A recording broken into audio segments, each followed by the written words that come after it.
Hey guys, in this video I will show you how to buy ammo on GTA 5 online. Alright, let's begin.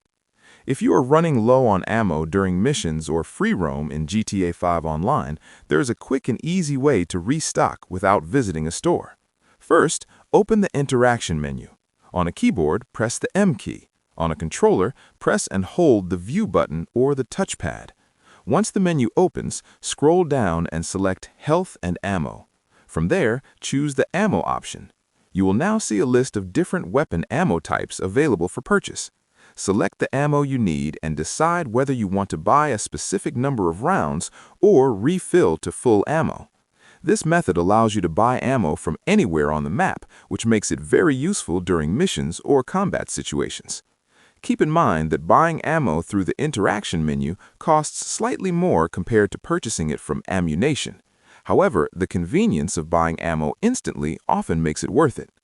After completing the purchase, your ammo will be added immediately, allowing you to continue playing without interruptions. So that's basically how you can buy ammo on GTA 5 online. That's it for this video. Thanks.